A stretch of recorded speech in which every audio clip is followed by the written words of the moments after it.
You're number one here. You have 10 world records and you're working with the royal house. People think maybe you are an alien. We need the secrets. My guest today has 10 times the world record in yoga, is the number one teacher in Dubai. I was feeling lonely, I was feeling introvert, I was not being able to communicate easily with the people. What's happening in your mind when you are staying in a pose for 20, 30 or 50 minutes? Wow, such an interesting way to begin the podcast. How did you end up working with the royal house? Yash. There are 2,000 yoga teachers, more than maybe 2,000 yoga teachers are living in this Dubai or maybe UAE. I want to start yoga. Why should I train with you? How well are you paid by the royal house? Welcome to Inspiring Leader Podcast. My guest today has 10 times the world record in yoga, is the number one teacher in Dubai, and he works with the royal family.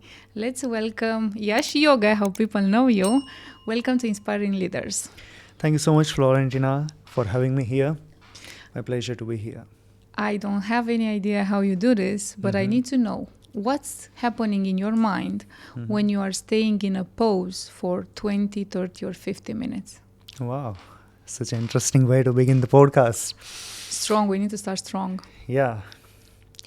So the very moment when I start entering into the pose, first I prepare myself. I prepare my mindset that the pose which I'm going to perform, it's not going to be only for a few minutes. So mentally I'm already prepared. And the only ability that has helped me to hold any difficult position for the longest period of time, it's not my physical strength. It's my mental resilience that I have built over the period of time with the help of my sadhana, with the help of my practice.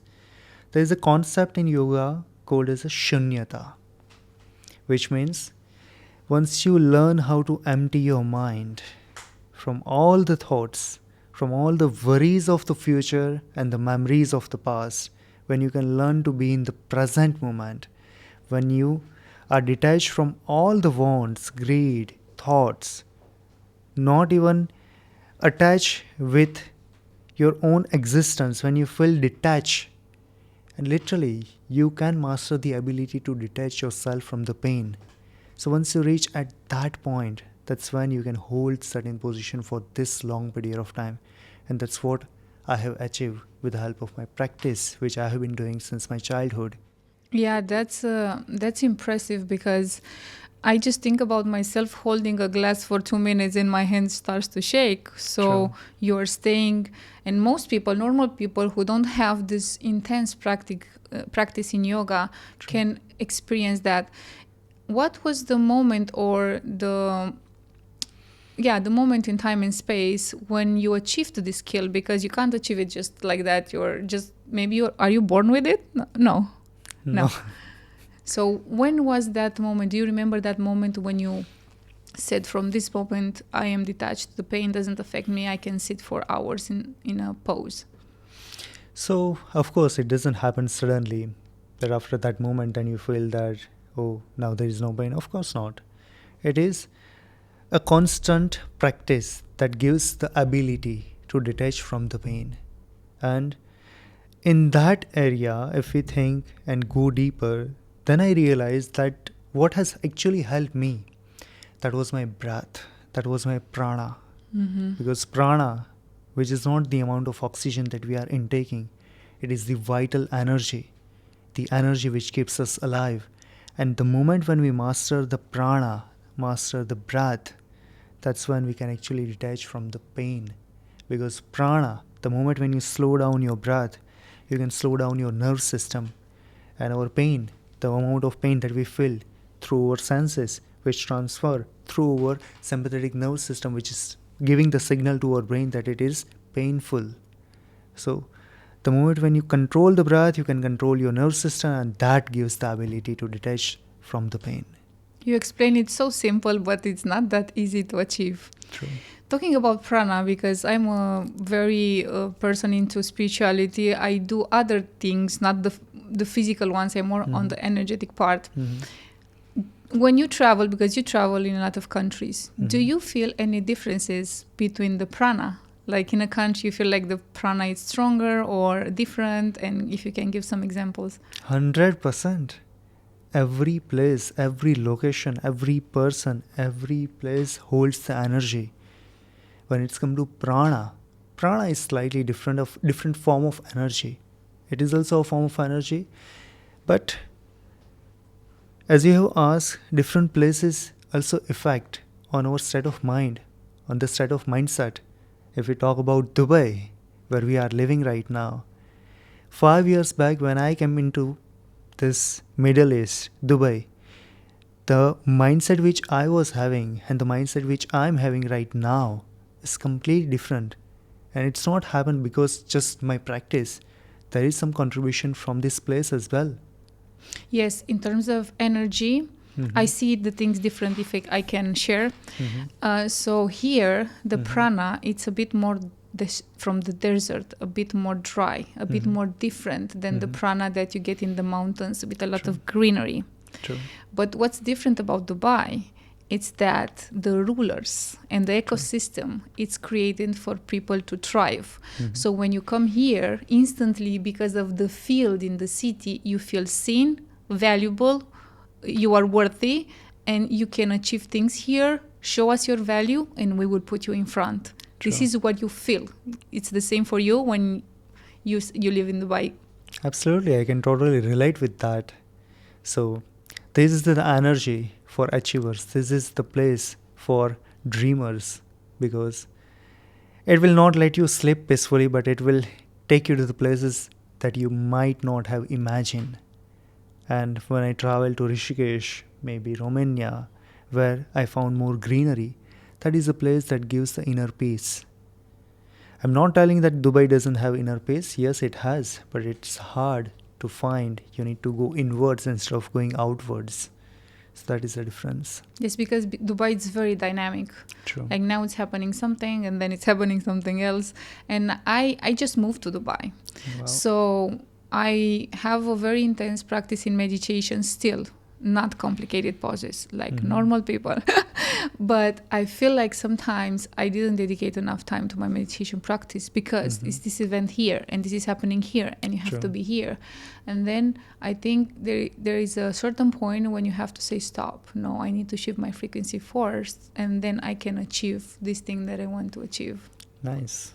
That's great. So let's go a bit on the Guinness World Record book because you read it 10 times. Oh my God, that's impressive. Yeah. So how was the first time? What made you think that I want to be in this book? So breaking a world record, of course, it was my own dream, but the dream which I had, it was inspired from someone. So in my childhood, when I was learning in my school days, so one of my teacher was showing us the video of top 10 world record of the entire planet Earth. So I was inspired and just watching what these guys are doing, some incredible stuff. Someone walking on the fire, someone walking on the diving from 100 foot. So some crazy movements that everyone was doing. And I just simply get a question from within that what is that one thing that I can do to be in that world record, to be in the Guinness book? And during that time only, I was practicing yoga and I was mastering some of the yoga poses. And I'm really fortunate to have the education from Gurukul. Gurukul is a place where you are not only learning academic skills, you are learning along with co-curricular activities. If you are good at anything, any co-curricular activities, I was fortunate enough to have that opportunity to practice yoga because that was my passion. So along with that, I was practicing and that's how I got inspired. And I have started practicing one of the pose. I have just searched what is the world record in yoga, and I just found there is one yoga pose which known as the scorpion pose. Yes, Balancing it's a hard our one. balancing our entire body on our forearms and bringing our legs upside down. The current record at that time was 4 4.5 minutes. 4.5 minutes? Yeah. But now you are over 30 minutes or more in it. 29 minutes. Wow, that's impressive. So that's how I get to know about that record. But it was not sudden that I just dream and I just break. I just talked with my master that, Master, I want to break this record. He was like, no, I will not let you to break that record. I was like, why? You should be inspiring. You should be pushing me forward. You can do it. And you are telling me no? What is this? But then I realized when he said no, there was a big learning. He didn't wanted me to break others' record. Otherwise, it would have left the inner ego. Yes, we are going to talk about that too later on. Yeah. He actually told me really insightful that, Yash, if you want to break that record, break your own limitation, break the boundaries that you have set, break your own limits to know your own potential, the true potential that you are having. Just forget what is the world record which you are about to break. 4 minutes or 5 minutes, doesn't matter. What you are able to do it right now, just have one principle. Tomorrow, you are going to break your own record. Next day, you are going to break your previous day's record. So if you hold it for 4 minutes today, tomorrow your goal is to hold it for 4.5 or maybe 5. It's been 5 years I was practicing. He didn't let me to break that record. And the moment when I came over here, and he was like, let's do it. Wow. And the moment I break, the timing was 29 minutes and 4 seconds. Wow. 7 times more than the previous record. And that's impressive. Yeah. But why it was so important that your master should give you the approval to break the record? Because you could have done it like at 6 minutes, 7 minutes. That is the discipline, I would say. Because whatever I have learned from him. So if I can't even listen to him, then what kind of discipline that I'm keeping? Because yoga, the very first niyam, yam and niyam, it starts with yam and niyam, is the discipline, the self-discipline. If I don't have even the faith towards my own master, then how can I get and win the faith of the world? Oh, that's a very interesting angle to it, and I appreciate it. Let's go a bit in your childhood. And did you have this mobility of the body from childhood, or it's something that you gained through practice? If I would tell you that when I started practicing yoga, people usually believes that it is God gifted or it is something I had that flexibility from my childhood. Not at all. I have cried for that while I was getting stretched. I have gone through that pain. Still, literally, when I remember those days, it was painful. But with the right guidance, with the right master, I learned the hard philosophy. I learned the hard way. What is the exact way of practice? Because initially, when I started, of course, I was just like normal kids. As they are having normal mobility, I was also having that same mobility.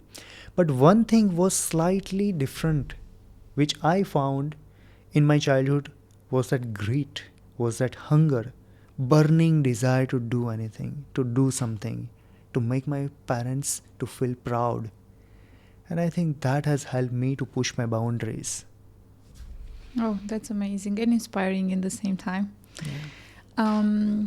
So we are talking about your childhood. What age did you start to practice yoga? At the age of 7. Very young. Yeah. Very young. Do you have any painful memory from your childhood except this once when you went through the struggles? Or it was something happening in childhood that really make you, I don't know, make certain decisions or choose to go forward in your life? If I just think about that, I still felt overwhelmed because for me, my childhood was tough. Not tough in such a way that I didn't get support from my parents. Yes, I get really good support from my parents. But the journey which I have chose was not conventional. It was something unconventional because becoming a yoga teacher back then, making a decision 10 years back, was not conventional because yoga was not that popular, which we are able to see right now. Yoga was just like normal thing which has been practiced from the sages, from monks. It is not the practice which is So usually. basically, you were quite different than the other kids because the Yes. other kids were going and playing and having certain sweets or eating certain stuff. But you're like, no, I have to focus on my discipline. True. Were you feeling rejected or you felt kind of different in those moments? I was literally feeling that I'm not being able to fit in the society because to be, for example, if you talk about your friends, so just imagine all of your friends are playing cricket, all of your friends are playing football, and you are just making a choice to be in the field of yoga where there are only few of your friends. So for me, I don't regret. I literally feel really proud that I have choose the field which has helped me to work on my inner self.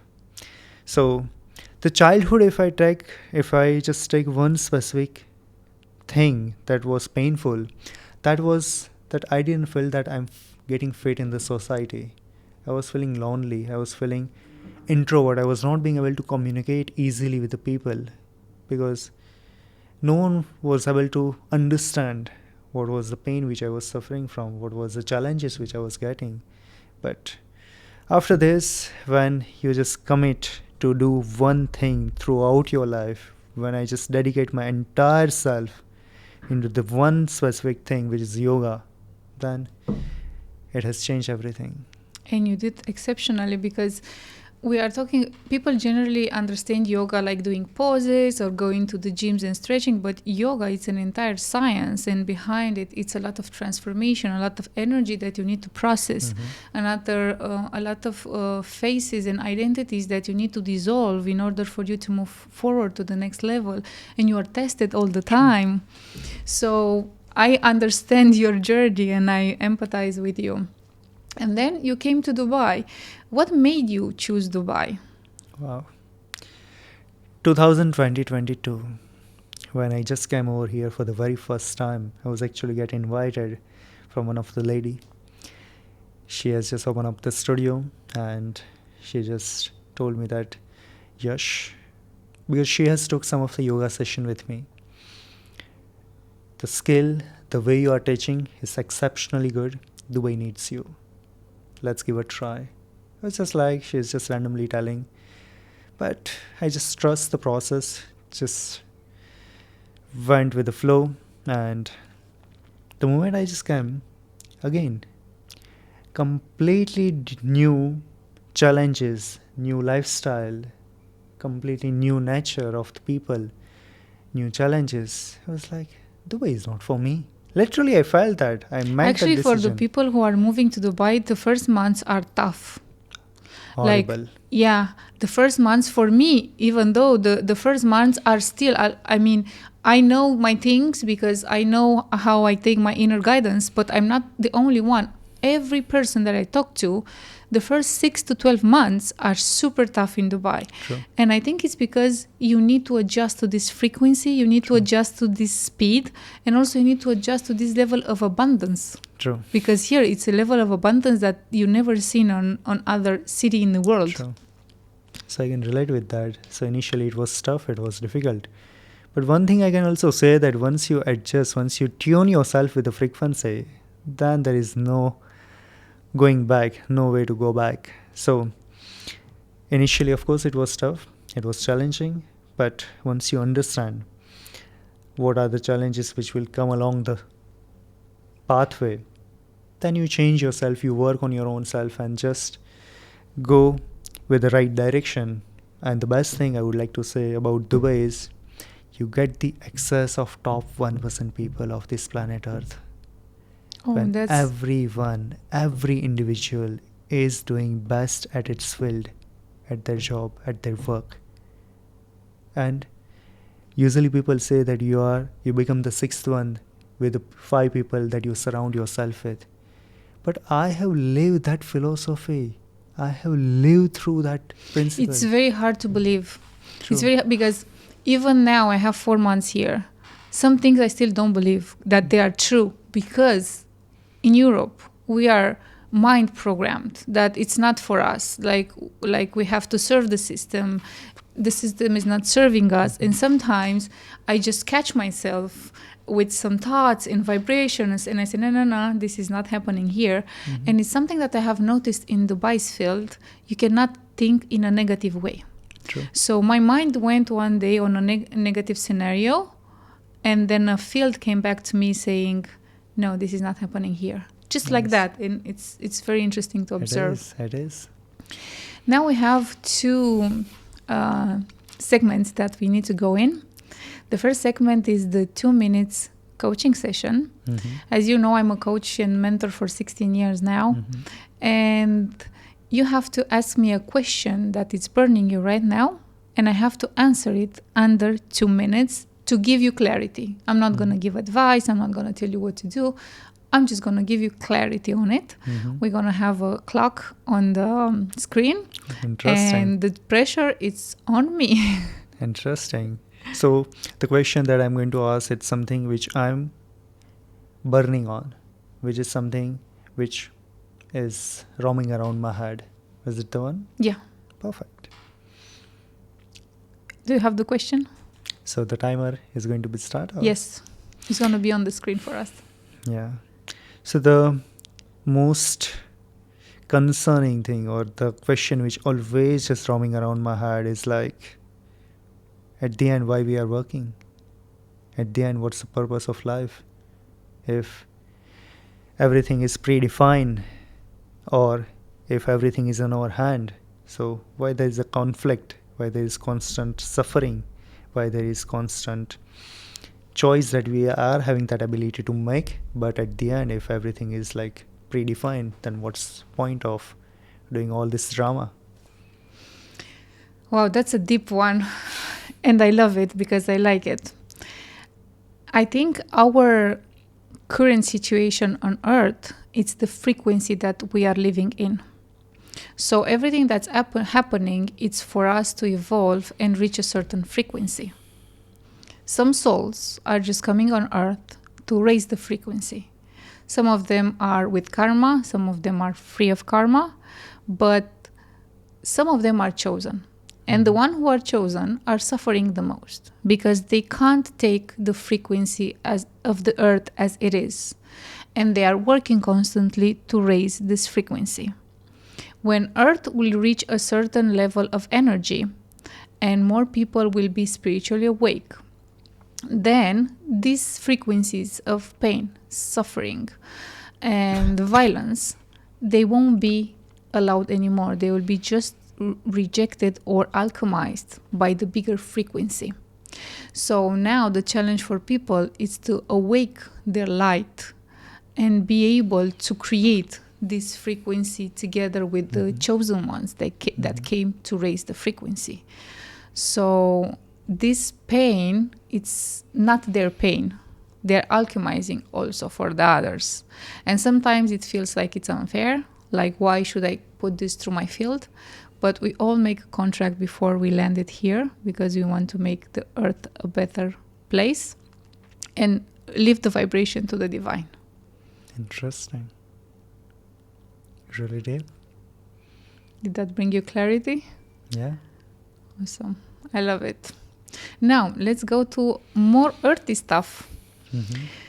How did you end up working with the Royal House? Because you are 5 years in Dubai and you are number 1 here. You have 10 world records and you are working with the Royal House. People think maybe you are an alien. We need the secrets. Well, I don't think like there's not something to hide. Whatever I'm doing, everyone knows that. So it's not something that I have chased them and then I started working with them. No, I was just doing what needs to be done, focusing on myself, working on myself, doing whatever I'm doing with a pure intention.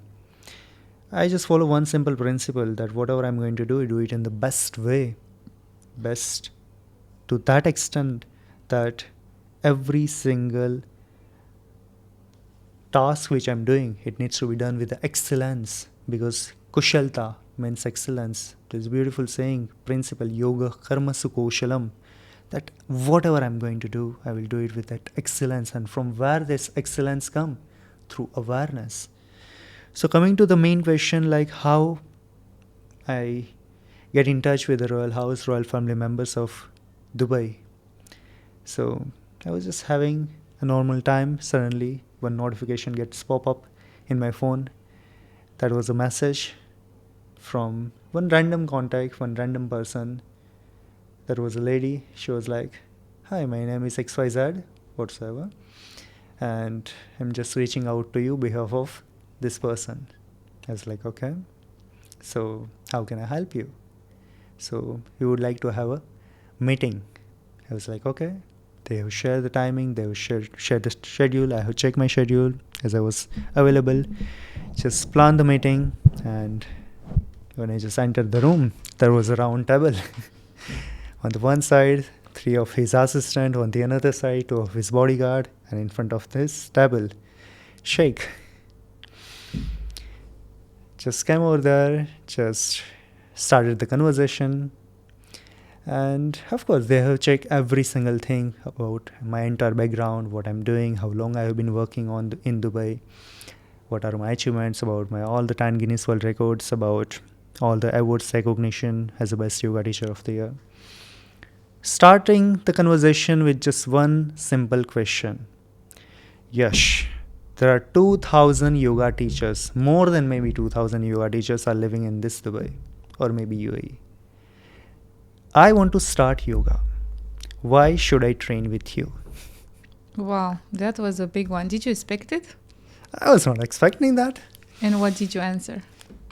My answer, first, it was not something like I started my answer to inspire him, to impress him, because obviously he has done all the study, all the research, why his 3 assistants were sitting over there. Of course, they have done all the research.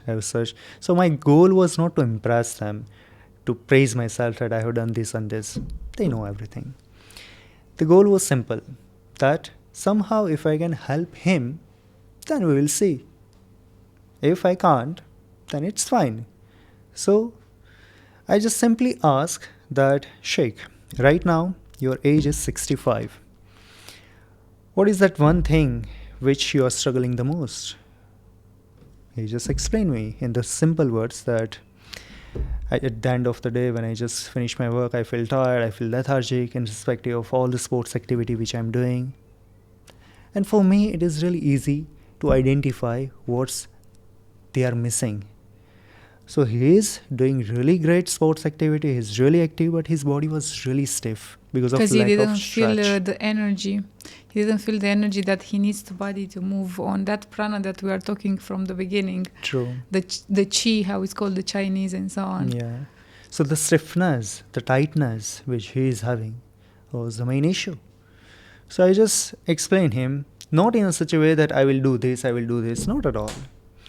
That, Sheikh, what if yoga, not because of me, what if you commit, dedicate to this practice, be consistent, and what if yoga gives you the ability to make your body flexible, and at the end of the day, when you finish your day, you feel great. Instead of feeling lethargic, you still have that alertness, you still have that awareness, you still have that energy.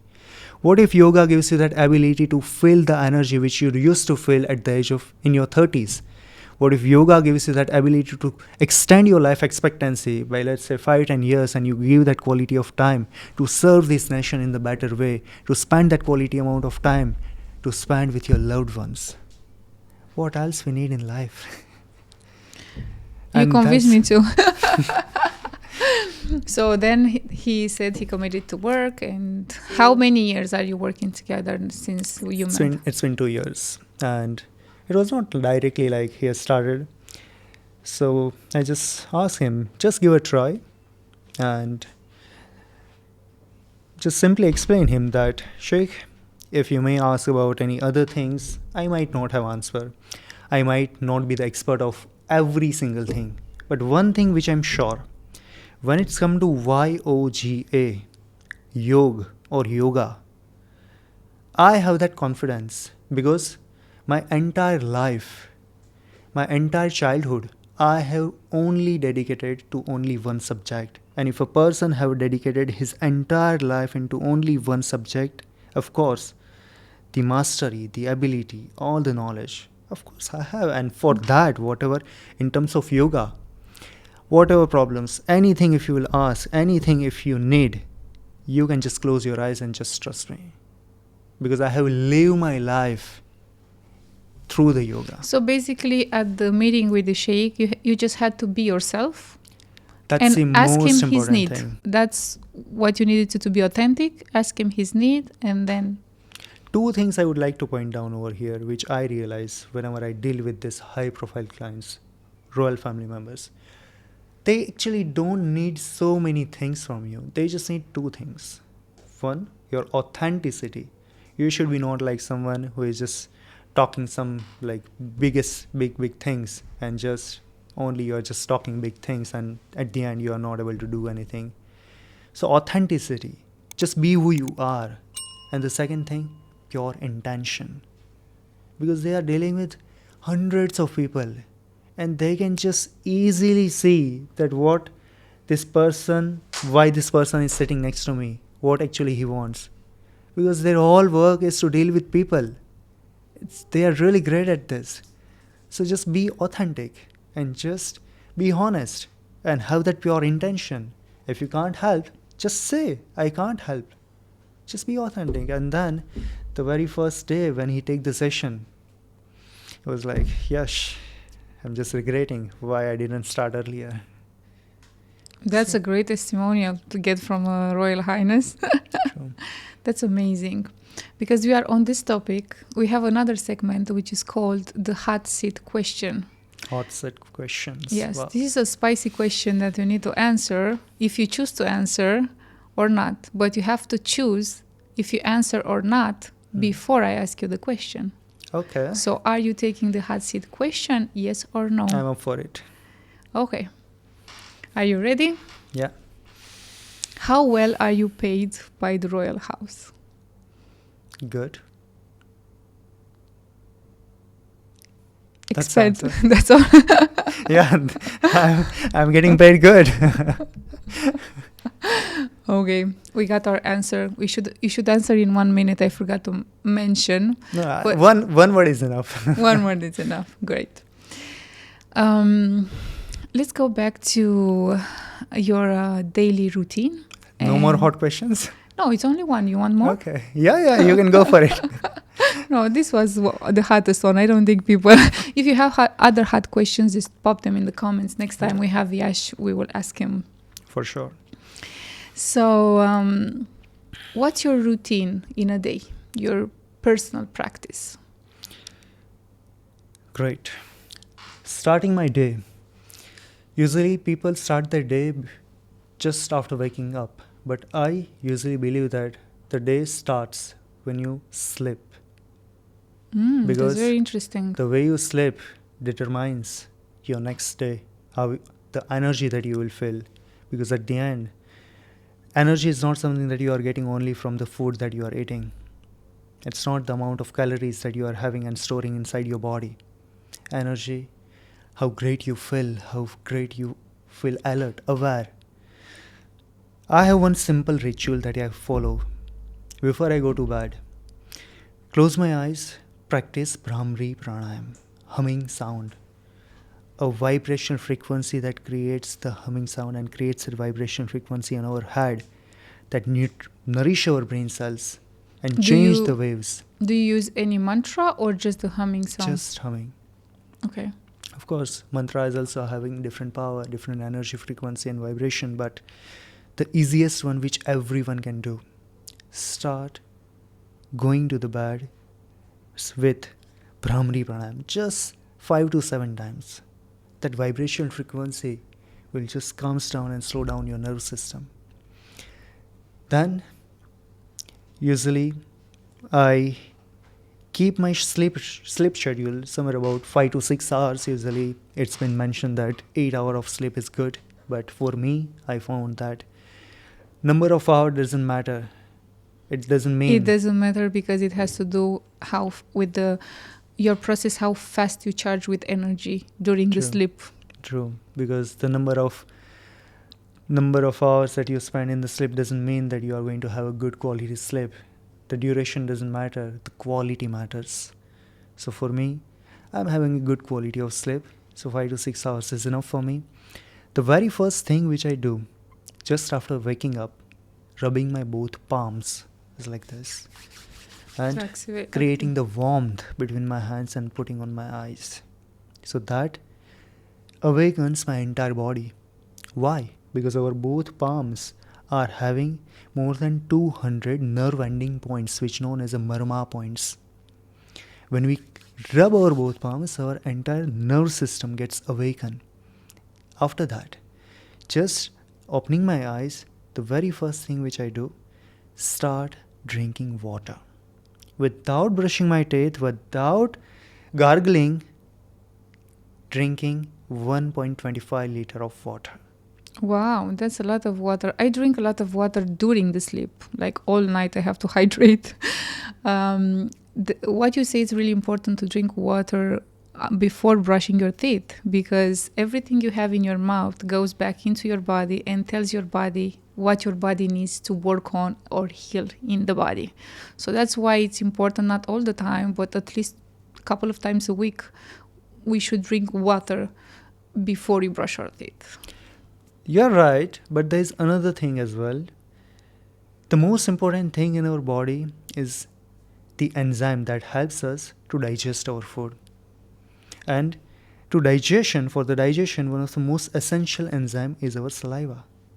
Saliva throughout the night, which you have collected in your mouth, if you are just drinking the water, and then if that saliva is reaching out to your stomach, it increases your chatragni, your burning. Like, there is a specific term, chatragni, which simply means, in modern language as we say, that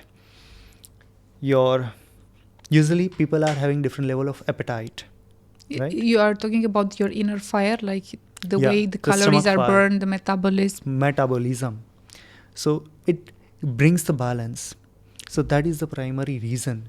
Just without brushing the teeth, if we drink the water, that known as ushapan, which has immense benefit. Those who are having any constipation, those who are suffering from any indigestion problem, start drinking the water, 1.25 liter of water, and then within just few days, within just a week, you will see the change, that you will, within just 5 minutes, you will get a call for washroom. And if that one specific time period is fixed in your day, rest every single thing will be lined up. Because usually I truly believe that the biggest problem of our health is not any disease, because at the root cause, every single disease starts with constipation. Constipation is the biggest root cause of every single disease. And it's also very increasing in modern day, and with all the food that people are having, and it's quite a problem in the world, let's say like that. Thank you so much for sharing your ritual. It's very interesting and I love the details. Now let's go on the macro cosmos. And I want to ask you, what are your intentions? Because I don't want to say plans. What are your intentions for the next years? For the 2026, as the new year has just begun, the intention is pure, that the mission and the vision that I have been working on to integrate yoga into every individual's lifestyle. So that is going to be the intention, to help people, to serve people in the most easiest and the convenient way. Because nowadays, we can see all the working professionals, they are not having enough time to give on their health.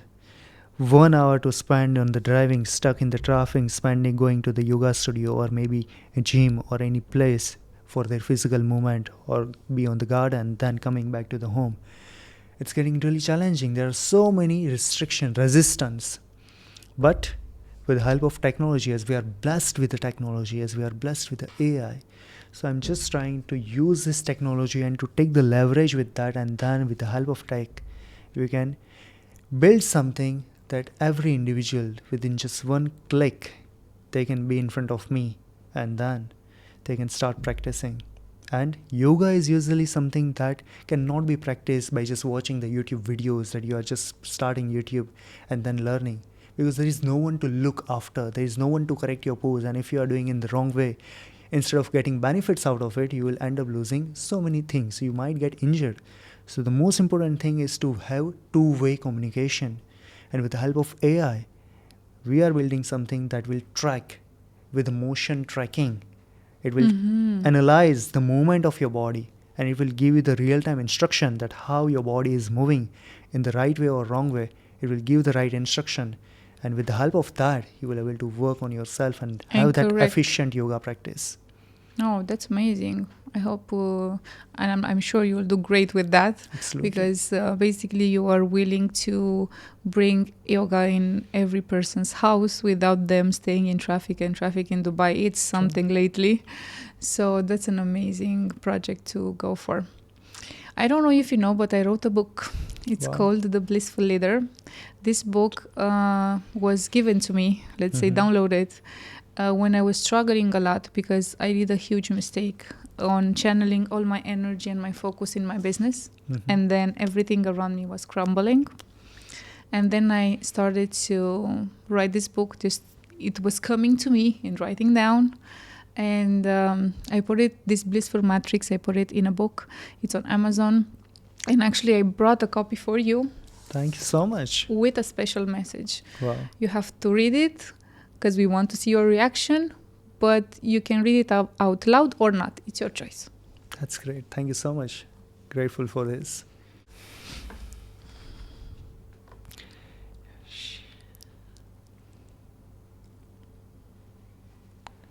Yash, you bring the joy and light in the world. Florentina, thank you so much for this message. You're welcome. Because Really sometimes when you are a leader or you are doing so many things as you do, we forget who we are or what we do because we are caught in the process of serving others, and we just forget who we are. And we have other people next to us to remind us that we are the way we are in the eyes of the universe and God. Absolutely. So let's move on to another question, which I ask all my guests. If tomorrow you are the absolute leader of the world and you have absolute power on everything, what would you do? Power comes with a responsibility. It comes with a duty. So the very first thing which I do is to have the clarity that the power which I have got, it's not the power of mine. It's the opportunity that is helping me, that is going to help me to serve better. So we'll just optimize my strength in a such a way that I can serve more and more. That will be the only goal. That's amazing. That's a very good answer. I don't know, when I ask this question, I expect people to say other things, but it's just a story in my head. Maybe sometime someone will ask me this question.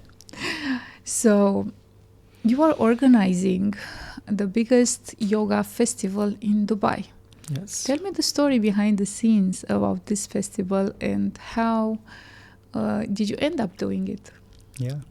Of course, when we want to do something great, something big, something impactful, with individually it's not possible. So there is a great support which I have been having with the Dubai government, with the Dubai economy and tourism, with the Dubai Sports Council as well. So as every single year there is a great initiative which has taken by Faza, the Crown Prince of Dubai, Fitness 30-30. Every year, 30 days, 30 minutes, every residents of Dubai are going to involve into any physical activity. And in that initiative, there are two flagship events which gets organized every year. One, Dubai Run. Second, Dubai Ride. But we were fortunate enough to have this initiative that from this year, from 2025, last year, that was the first year when they also announced another flagship event, Dubai Yoga. That's amazing. Yeah. So the yoga is something that has been practiced through thousands of years, but over here in Dubai, every single individual, those who are just working to achieve their dream life, and they don't even realize that somehow they are having a really big lack in focusing on their own self. They are not prioritizing their health. Of course, physical health, they are looking after that. But when it's come to mental health, so that is something, a big initiative that has been taken by Dubai government, and we are really grateful for that. That from now onwards, every single year, they will be organizing Dubai Yoga, a massive participation.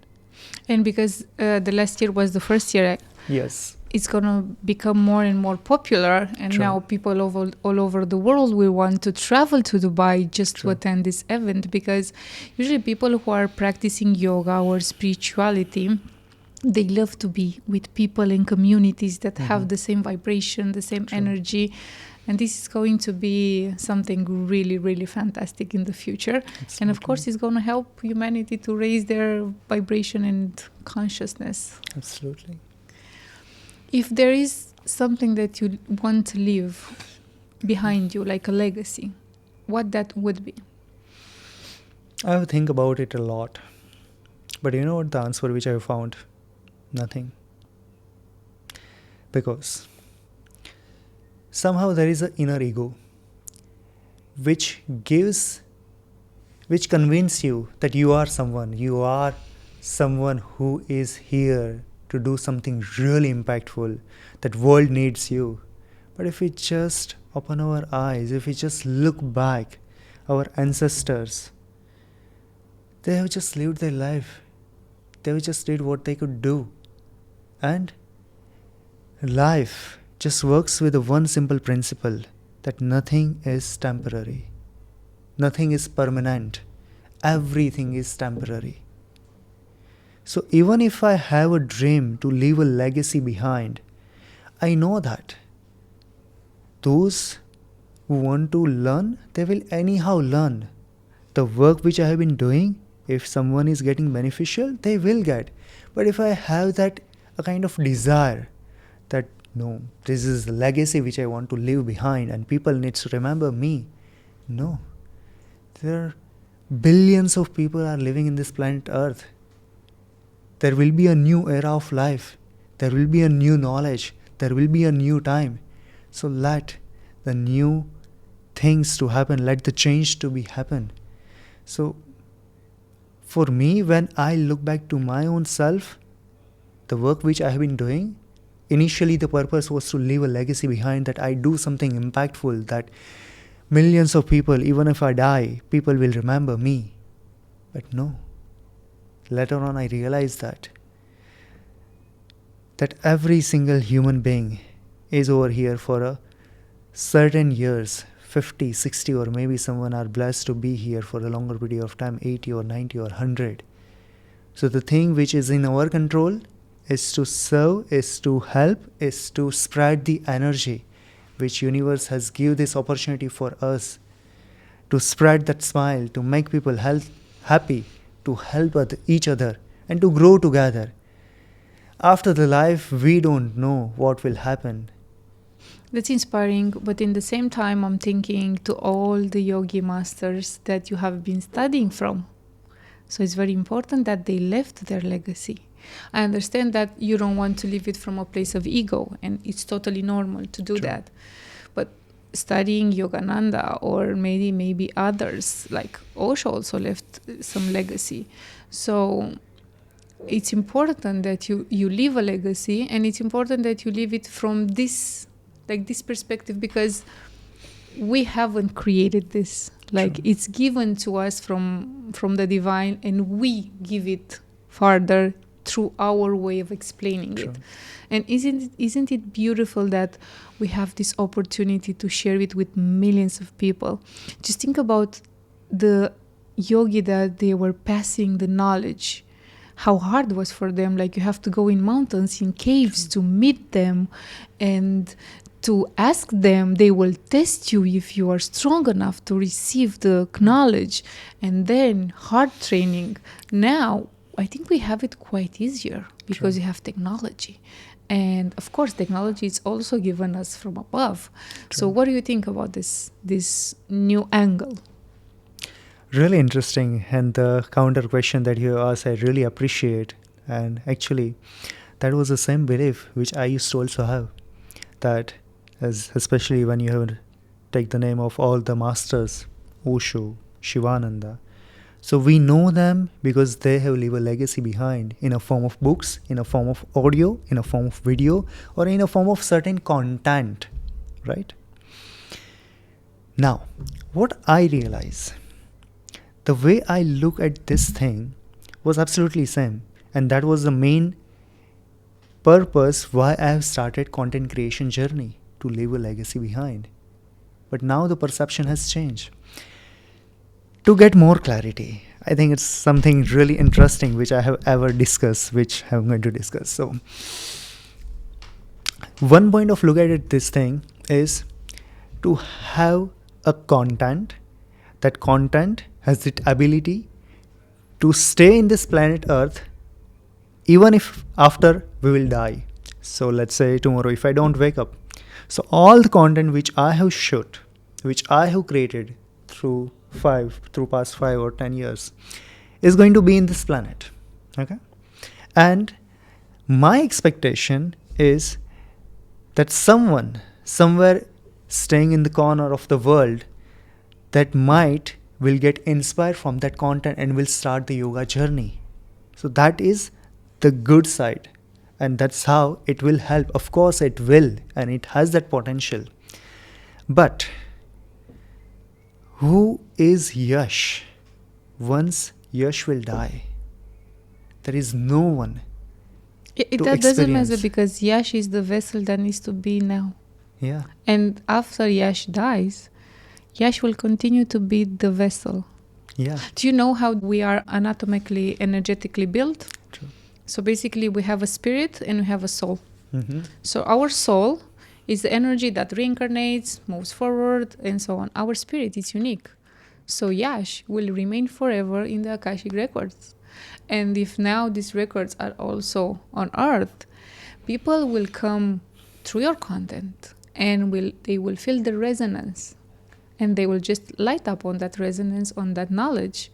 And then when they will feel that level of learning from you, maybe they'll move to another one, into another one. And that's the beauty of being all of us here. So I love that we're having this conversation. This deep conversation. Yeah, and I totally relate with that. I totally agree with that. There is nothing that I'm against that. But as I was completing that, one way of looking at this thing is to help people. But the other way, if you just think, I realize there is nothing in this planet Earth which is, including knowledge, nothing is permanent, we can say. Nothing is permanent, including knowledge. All the philosophy that we have been listening, all the knowledge that we have been listening, at one point it will be irrelevant. Yes, because the frequency is shifting. Yes. We are tapping in new frequencies, and in the same time, everything exists in the same time. Like if I come tomorrow with another concept than the blissful leader matrix, something even greater, it's because it's already there, and we have to tap into it, and we have to bring it because people need it. Otherwise, we could just stay, me and you, at home, meditate in our houses, go out and party, and that's it. True. But we are souls that have a mission. We need, it's our soul desire, wish to be there and show people, not give, show them another types of frequencies. I don't know, this is my opinion. I don't know if you agree or not. Absolutely, I agree. I have read somewhere that anything in this planet everything is temporary. Expect one thing, and that is love. So when I look at this thing, the way all the legacy which our master has created, they have not created to just help people, to just have that mindset that my learnings will help. All the learnings which they have give, it's out of the love which they have given. If we just talk about Osho, every single discourse, if we see, we can literally feel that is infinite, unconditional love which is just passing, which is just floating from his words, from his voice. He just says that you do not need to believe in me. You do not need to listen my words. Your only existence is enough. Your presence is enough. Just be with me, tune with myself, tune with my energy and experience God which is already within you. This is very hard in our times to do. True. Because we have this tendency of, I want to be a yoga teacher like Yash. Mm-hmm. Or I want to have a podcast like Florentina. Mm-hmm. Or like in this desire that we have to be like someone else. Mm-hmm. Basically, it's cutting our access to our knowledge. Because maybe that guy that aspires to be like you, maybe he can be greater. That person that aspires to be like me, maybe they have something else even much more exceptional, if that's correct in English.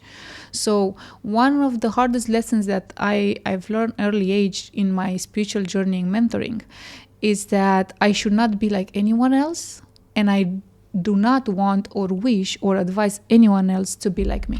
True. Because we are unique and we can do things in our own unique way. Yes, we can be inspired, mm-hmm. but copying the structures of each other, it's not helping. True. Did you expect? I didn't expect to go this deep in this podcast. But that's interesting. Yeah, I think we can talk for another 2 hours. Of course. So we are almost to the end. How do you see yourself in the next period of time? Because we are talking about what you want to do this year, but do you have like a long-term vision about you, or you're just tune in the visions that are given to you, or you also have some backup plans, like I'm the person that goes with the flow, but also we need action, like we need to be grounded. True. Earlier, I used to have the planning for next 5 years, for next 10 years, for every single thing which I'm going to do. But then I realized that I'm putting a limitation. I'm putting a boundaries. That let's say if I just make a goal that by 2026, I'm going to help 1 million people. Okay. Usually right now at this number, I have already hit that number. But let's take about like 5 million. I'm going to hit 5 million number. So that is still a limitation that I have set in my mind. 5 million, you might can go even beyond. So instead of putting a goal, I have tuned myself in a such a way that I'm going to experience the same future which I'm going to have, and I will live that future in the present moment, because that's what I can do, because we don't have access to the future and past is no more in our hands. The only thing which we are having is the presence, and the presence comes with a choice. It's your choice how you want to live. It's your choice how you want to make the decision. And each thought which is coming in my mind, I'm just bringing that clarity and bringing that awareness that the thoughts which I'm having right now, it should have one simple thing, and that is pure intention. I love the fact that you always talk about pure intention, because pure intention is really important. Because Dubai, it's a city where everybody wants something from you. True. And a lot of relationships here are based on, I'm gonna text you when I need something, and afterwards I disappear, or even I leave the country. And it's the style, I can understand it. But when you go with the intention, that means you have set there the purest energy. And True. Because you have set an intention, it's more like, I don't want something of you. I just set this intention in the universe, and if the things aligns, we are in a synchronicity, and it's gonna happen. For example, the way I invited you to this podcast, I just set an intention. I said, if he's gonna say yes, okay. If he's gonna say no, it's still gonna be okay, because I knew it's going to be in our alignment. True. So sometimes I surprise myself when I wish and want to have a certain guest, and then I say no. I take that energy back. And I said, this intention, if that person is meant to be here, is going to be. If not, not. True. Thank you so much for being our guest. I hope our people at home got an inspiring day, and hope to see you to another one when we can go deeper on the spiritual part of the leadership style. Absolutely.